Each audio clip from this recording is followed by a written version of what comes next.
1분 1초가 바쁜 현대인들. 그저 앞만 보며 살아가기 바쁜데요. 하지만 여기 작은 가게를 운영하며 조금은 느리게 주위를 둘러보며 사는 사람들이 있습니다. 그들을 우리는 작은 거인이라 말하는데요. 더 큰 안양을 만드는 작은 거인들을 만나러 지금 함께 가보시죠. 이른 아침 하루가 시작되기 전 고요함을 깨고 어디선가 들려오는 클래식 음악 소리. 그 아름다운 소리를 따라가 보니 그곳에는 작은 빵집이 있었습니다.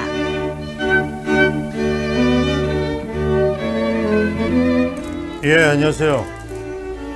평촌 먹을거리 구문입구에서 8년 동안 빵을 굽고 있는 강홍규입니다. 오전 8시 매일 판매할 빵을 직접 반죽하는 강은규 대표. 일반적인 빵집의 빵과는 조금 다른 점이 있다는데요. 무엇이 다른 걸까요?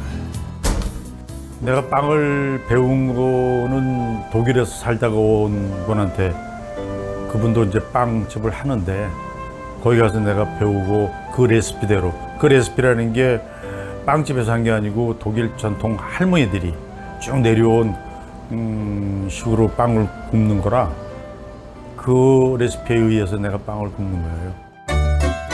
공간이 넓지 않지만 늘 붐비지는 않는 가게. 독일 전통 빵집이기에 아는 사람들만 꾸준히 찾아오고 있다고 합니다. 우리 빵은 뭐 손님들이 많이 이렇게 몰려들지는 않아요. 알아서 간판도 없어요. 우리는 빵집이 먹어보고 좋은 사람들만 오는 거예요. 중저음의 목소리가 매력적인 강은규 대표. 자꾸만 말을 걸게 되는 마성의 목소리인데요. 여러분 혹시 눈치채셨나요? 강은규 대표의 독특한 이력이 있었습니다. 국민학교 4학년 때 변성이 와가지고 5학년 초에 그 성대가 좀 굵었어요. 목소리가. 뭐 옆에 사람들이 듣고 또는 음악 선생이 보고 야, 넌 성악을 해야지. 요거는 내가 독창회 때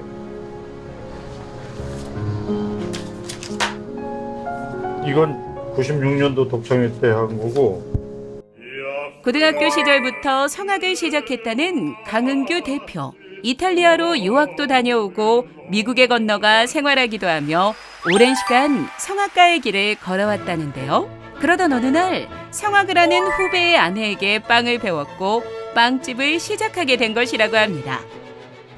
이태리에 있었으니까 이태리에서도 난 웬만하면 빵을 안 먹었어요. 우리 와이프가 빵순이라 빵을 그렇게 좋아했어요. 나는 빵집 하려고 거는 생각을 못했지. 이거는 한두 조각 먹어도 뭐 그렇게 물리지 않더라고요. 네. 그래서 그럼 이거 나도 할 수 있겠다.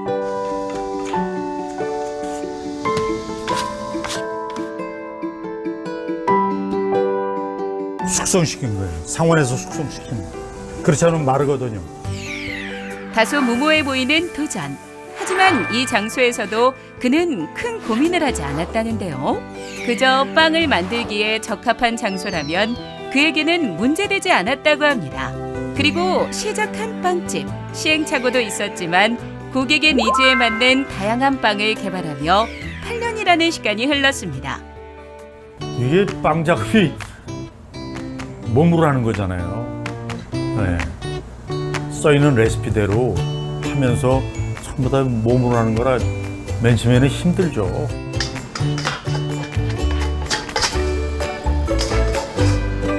뭐든지 저절러야 되거든. 뭐 시작이. 뭐 이것저것 재다 보면 안 돼. 그래서 둘러본 거죠. 이렇게 둘러보는데 왜 이게 렌트가 나온 거예요. 빈 공간이야. 괜찮겠더라고. 잘은 모르죠. 근데 여기 뭐 요 정도 공간이면은 그의 빵집에는 특별한 빵이 하나 있는데요. 바로 슈톨렌입니다. 근데 저 슈톨렌이 원래는 독일에서는 겨울에만 나와요. 우리나라 사람들은 그런 거 상관하지 않잖아요. 맛있으면은 여름에도 먹고 싶어 하고 그러면 내 냉장고 큰 거 좀 들여놓고 만들어서 보관만 잘하면은 괜찮겠다. 근데 저게 괜찮더라고요. 우리 한국 사람들은 8월에 크리스마스라고 그러잖아. 슈톨렌은 독일 전통 과일 케이크로 독일 사람들이 성탄절과 연말연시에 즐겨 먹는 빵이라는데요. 보존제가 전혀 들어있지 않아도 상하지 않아 많이들 보관했다 먹는 빵이라고 합니다.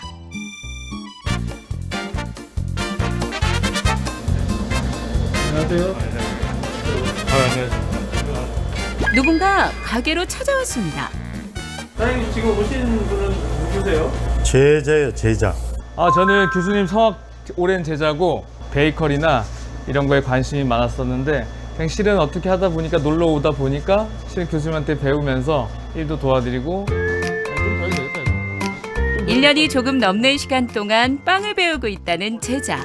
독일 빵에 대한 매력을 느껴 오게 되었다는데요. 독일 빵과 함께 강 대표님의 교육 철학에 반해 서울에서 안양까지 오는 수고를 마다하지 않고 있다고 합니다. 교수님이 실은 음악에 대해서는 절대 하나로 틀리면 절대 안 되시는 분이에요. 되게 엄격한데 그게 실은 빵에 나와요. 그러니까 그런 게 반영이 돼서 또 변함이 없이 그냥 꾸준하게 그냥 그 맛이 유지가 되는 것 같아요. 느림의 미학으로 천천히 그리고 고집스럽게 만드는 건강한 빵. 제자도 인정한 강 대표의 솜씨는 오늘도 빛을 발하고 있는데요. 성악가가 만드는 구수한 빵 굽는 냄새는 오늘도 귀인동 골목골목을 가득 채우고 있습니다.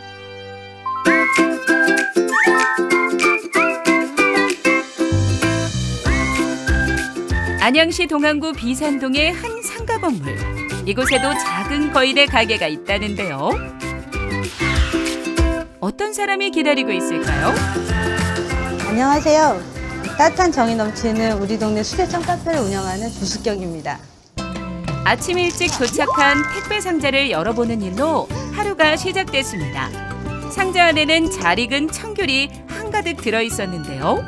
이 시기에만 맛볼 수 있는 귀한 청귤이라고 합니다.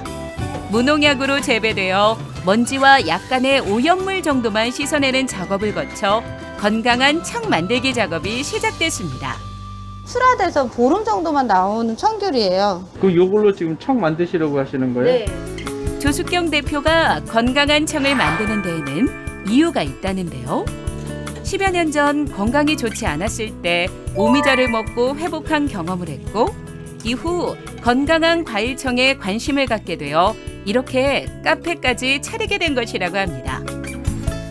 그동안에는 육아에 전념하느라고 가정주부로 있으면서 이제 청이나 이런 거 좋아하는 거를 소소하게 하고 있었고요. 아들이 군대 가면서 제가 좋아하는 걸 또 하나 더 해보고 싶은 생각에 차리게 됐어요. 단골 손님들이 하나둘 찾아왔습니다. 복숭아 아이스크림. 복숭아 아이스크림.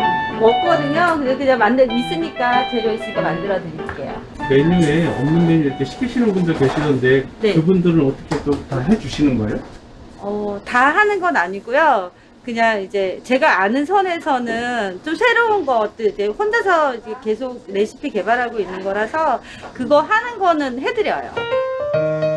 조숙경 대표의 손맛은 동네에 이미 소문이 자자하다는데요. 손재주도 좋지만 그녀가 품은 인심은 더 좋기 때문입니다. 주문하신 음료 나왔어요. 엄마들하고 편안하게 대화 나누면서 아이들 키우고 일상하는 좀 우리의 피로를 풀고 가는 곳이죠. 집안 스트레스나 이런 거 풀면서 즐겁게 대화하다가 갈 수 있는 사랑방 같은 곳이고요. 동네 주민들 사이에서 혼자만 알고 싶은 아지트로 알려져 있지만 이 카페는 여름에 더 자주 와야 한다는데요. 겨울철에는 문을 닫는 날이 여느 날보다 더 많기 때문이라고 합니다. 그 이유는 과연 무엇일까요? 두 번째 취미로 찾은 게 카페였다면 제 첫 번째 찾았던 거는 스키였어요. 우연한 기회에 스키를 접하게 됐고요. 너무 재밌어서 약간 프로로 전향하고 싶은 생각을 뒤늦게 가졌었죠. 사실 조숙경 대표가 카페를 운영하기 전 가진 직업은 스키 강사라고 합니다. 그래서 겨울에는 거의 스키장에서 살다시피 하고 여름에는 카페를 운영하며 청과 빵을 만든다고 하네요. 안녕하세요. 카페에 특별한 손님들이 찾아왔습니다. 바로 동안 청소년 수련관 이석구 관장과 직원인데요. 조숙경 대표와는 특별한 인연이 있다고 합니다. 바로 학교 봉사 중 학교 밖 아이들의 존재를 알게 해준 분들이기 때문입니다. 여기가 신도시여서 잘 살 거라고 생각하는데 생각보다 부모님이 사업하다가 안 좋아지거나 해서 그러다 보니까 급식이 안 되는 아이들도 많았고요. 근데 그러면서 자연스럽게 형편이 어려운 아이들이 있다라는 걸 알았고요. 조숙경 대표의 카페 한쪽에는 특별한 코너가 있습니다. 바로 학교 밖 아이들을 후원하는 러스크를 판매 중인데요. 매일 손수 만들어 굽고 있는 러스크는 그 맛도 파는 이의 마음도 착한 빵입니다. 세상을 살면서 조금 그 힘든 시기에 누군가가 와서 너 힘들지? 어깨 한번 토닥거려주면 그게 힘이 되고 좋은 인생의 경험이 되는 것처럼 그냥 그런 거가 저 러스크를 파는 이유인 것 같아요. 선한 마음이 따뜻하게 구워지고 있습니다. 사랑하는 청소년들을 모두 다 포용해 주시는 그런 대표님이세요. 그래서 사회활동에 있어서 우리 청소년들한테 마음을 베풀 수 있는 그런 그 마음을 혼자 다 갖고 계시는 분이 조숙경 대표님이세요. 얼마 전에는 안양시 학교 밖 청소년 지원센터와 직장체험 업무 협약을 체결하고 학교 밖 청소년 7명에게 후원금을 전달했는데요. 취약계층 청소년들에게 자립심과 학업 동기를 부여하고자 실천하게 되었다고 합니다. 속담에 그런 게 있어요. 한 아이를 키우는데 온 마을이 필요하다는 얘기가 있어요. 그것처럼 같이 더불어서 갈 수 있는 그런 곳이 저희 카페가 시작점이었으면 좋겠고 더 많아졌으면 좋겠다. 건강한 빵을 굽는 성악가의 작은 가게는 오늘도 착한 고집으로 구수한 빵을 만들어내고 있습니다. 더 큰 안양을 만들어가는 작은 거인들. 그들의 선한 활동을 별일이야 정말에서 늘 응원하겠습니다.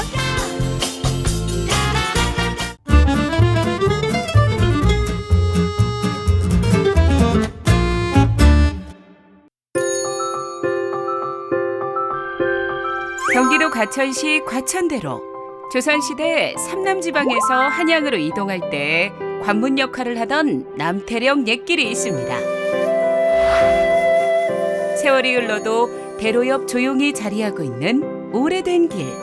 도심에서 살짝 벗어나 만나는 숨은 옛길에는 그 옛날 선비들의 발자취가 남아 있었는데요. 곳곳에 오래된 시간들이 스며든 이 길 위에서 오늘의 주인공을 만났습니다. 안녕하세요. 전통주의 대중화를 꿈꾸는 서형원 대표를 소개합니다. 뭐 보고 계시는 거예요? 여기 이 동네 남태령 옛길 표지판이거든요. 남태령 옛길 지도를 좀 보고 있습니다. 그럼 옛길 좀 소개 좀 부탁드려도 될까요? 네, 알겠습니다. 남태령 옛길은 조선시대 때부터 한양, 서울과 삼남지방, 그러니까 충청도, 전라도, 경상도를 잇는 유일한 도보길이었습니다.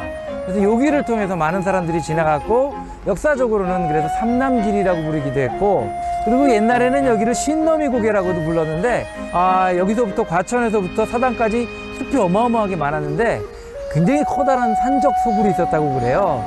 그래서 사람들이 50명이 넘어야 이 고개를 넘어갈 수가 있었다고 해서 50명이 모이기 위해서 주막이 발달했고, 그래서 양조장도 있었고, 1970년대까지 과천의 마지막 양조장이 이 근처에 있었다고 합니다. 과거 양조장이 있었다는 이야기도 흥미로운데요. 근데 지금 네. 네. 여기 우리 과천의 유일한 양조장입니다. 수도권에서 사람들이 가장 쉽게 찾아올 수 있는 양조장으로 성장하는 것이 목표라는 서영원 대표. 그래서 서울과 경기 남부로 이동할 수 있는 남태령 옛길 위에 양조장을 세우게 되었다는데요.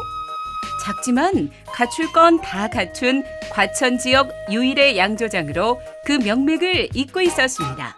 옛것을 이으면서도 현대인의 취향에 맞는 그런 술들을 개발해서 판매하려고 하는 생각이 있었죠. 그리고 특히 과천에는 양조장이 아예 없고 안양권에도 뭐랄까요, 이제 뭐 인공 감미료 같은 걸 쓰지 않고 우리 쌀을 쓰는 그런 전통적인 양조장이 거의 하나도 없었기 때문에 저희가 이 지역의 양조장을 만드는 것도 저희의 사명이라고 생각하고 있었습니다. 네, 저희 양조장에 오신 걸 환영합니다. 보통 양조장이라고 하면 이제 시골에 먼 곳에 있다고 생각하지만 수도권에서 전철로도 올 수 있는 아주 가까운 곳에 위치하고 있기 때문에 방문자들을 위해서 만들어진 것도 많습니다. 먼저 2층으로 올라가 봤습니다. 아늑함이 물씬 풍기는 아담한 공간이었는데요. 여기는 어떤 공간이에요, 대표님? 네, 여기가 저희 양조장의 정체성, 특징을 잘 보여주는 공간인데요. 발효실 위에 방문하는 사람들이 체험하고 교육하고 시음할 수 있는 공간을 만들어 놨습니다. 네. 그런데 지금 또 이게 항아리가 보이는데 네. 뭐예요? 이게 뭘까요? 네. 자. 네. 여기서 이제 발효조 안을 들여다볼 수 있도록 설치한 공간이에요. 이 교육받는 공간이기 때문에 여기는 또 이렇게 네, 교육할 수 있는 스크린도 마련이 되어 있고요. 여기는 저희가 창업자의 벽이라고 부르는 공간이고, 이 양조장을 창업할 때 힘을 보태신 분들의 이름을 쭉 200여 분의 이름을 이렇게 기록을 해놨습니다. 이 양조장 예술은 전국 한 100여 곳에 이렇게 나가고 있는데, 그런 것도 중요하지만 지역에도 동고동락하는 게 정말 중요하거든요. 뭐 전국적으로 다른 술이 유행하고 이럴 수 있지만 우리 동네 주민들이 사랑해주면 이 양조장들이 오랫동안 발전할 수 있잖아요. 그래서 이 양조장을 만들 때 창업 고객이라는 제도를 만들어 가지고 처음부터 아직 술이 나오지 않았지만 미리 돈을 내고 돈을 보태고 이제 나중에 술을 받는 그런 창업 고객들을 모시기도 했고, 지역 공동체가 십시일반 힘을 보태 함께하는 양조장이라니 든든함이 느껴집니다.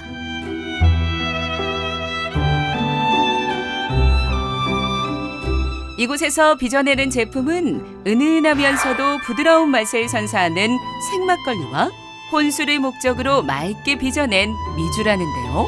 그럼 잠시 술 빚는 과정을 살펴볼까요? 우리 땅에서 자란 햅쌀만을 이용한다는 이곳. 먼저 깨끗한 물에 생쌀을 씻어 넣고 불린 뒤 곱게 빻아 제조하는 생쌀 발효 방식을 채택해 고수하고 있었는데요.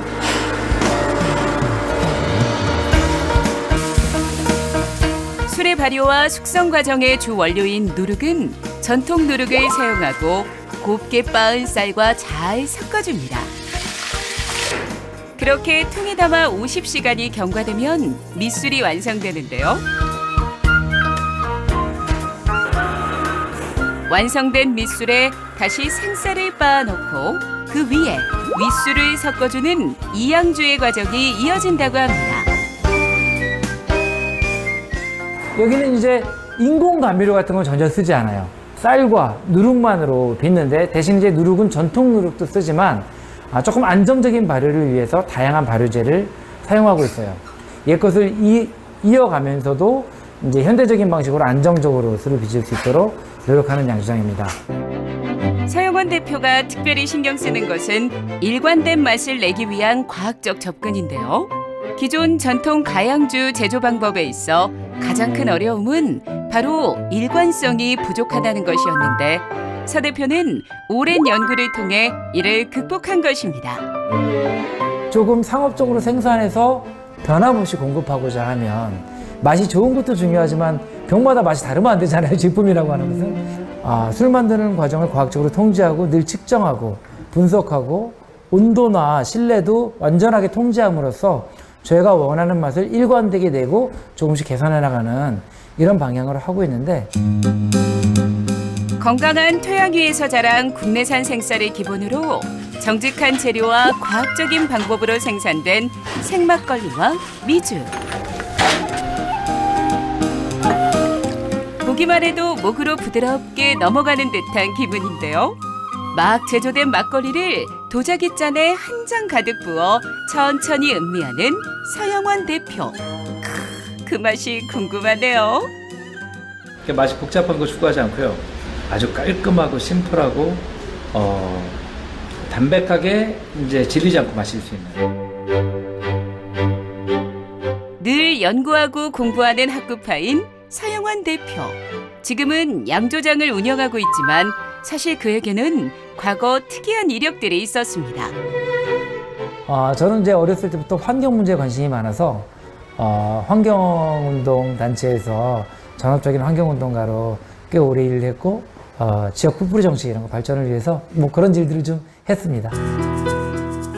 군 제대 후 10년 정도 환경운동에 몸을 바쳐 일하고 30대에서 40대 중반까지 지자체 기초의원으로 시의장까지 역임한 경력이 있는 서영환 대표. 지역사회의 풀뿌리 정치를 하며 젊은 시절을 보냈고 지금은 막걸리에 푹 빠져 양조장을 세웠습니다. 그러니까 저는 완전히 새로운 일을 시작한 거고 삶으로 보면 단절을 한 거지만 역시 제가 양조장을 함에 있어서도 그 문제가 계속 도전적인 문제가 되고 있고 9도짜리 14도짜리는 굳이 굉장히 여러 가지 어려움도 있지만 유리병에 담아서 제품을 출고하고 있고 또 이제 라벨 같은 경우도 수분리 라벨이라고 해서 재활용하기 쉽고 하는 그런 제품들을 선택하려고 노력하고 있고 특히 이제 그 인공화학 감미료 같은 것들을 쓰지 않기 위해서 그 원칙을 세우고 노력하고 있습니다. 해가 진 자리, 가로등 불빛이 내려앉은 골목. 시내에 자리한 한 주막에서 서영환 대표를 다시 만날 수 있었는데요.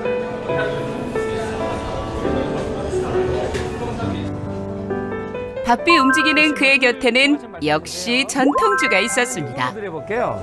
제육두부김치와 고등어 한 마리 더 있어요. 홍성의 친환경 돼지고기예요. 오늘 촬영하러 오셔서 손님들이 많은 것 같아요. 사실 전통주점은 서 대표가 양조장을 만들게 된 이유라는데요. 양조장을 설립하기 전부터 이곳 전통주점을 2016년부터 운영하고 있었다고 합니다. 없는 술 빼고 웬만한 술들은 다 만날 수 있는 이곳. 140여 종의 다양한 국내 술과 지역 전통 음식도 함께 맛볼 수 있는 이곳에는 단골들도 제법 많았습니다. 사실 뭐 일반 뭐 바나 이런 거보다 이런 전통주랑 막걸리를 파는 주점이 있다는 게 굉장히 좀 의미가 있다고 봅니다. 몸에 부담을 많이 주지 않고 술을 계속해서 좀 즐길 수 있는 그게 되게 장점인 것 같아요. 손님들에게 나가는 모든 안주의 재료는 국내산으로 팔도 땅 구석구석에서 나는 제철 특산물이라는데요. 그 안주 맛은 또 얼마나 기가 막힌지 안주 먹으러 오는 손님들도 적지 않다고 합니다. 목전을 2개를 주문하신 거예요? 같은 테이블에서. 아, 냄새 너무 좋다 이거. 맛있는 안주가 나왔으니 다시 한잔 해야겠죠. 좋은 사람들과의 소중한 시간을 더욱 기분 좋게 하는 전통주가 익어가는 자리입니다. 이게 지금 녹두전인데요. 봄에는 봄나물전이 또 엄청나게 맛있거든요. 네, 일단 그 재료를 정말 그 제철 재료를 친환경으로 쓰시니까 그 입맛 살리는 그런 솜씨 있는 분들이 하시면 제철 재료, 친환경 재료로 이렇게나 맛있는 게 있구나. 예, 그러니까 여기가 단골이 그래서 많으신 것 같아요. 우리 농산물로 만든 우리의 술로 특별한 날이 아닌 일상에서 누구나 편안하게 즐길 수 있는 전통주. 서영환 대표는 막걸리 병에 감각적인 라벨을 붙이고 크리스마스 막걸리 한정판까지 만드는 등 다양한 노력을 기울이고 있습니다.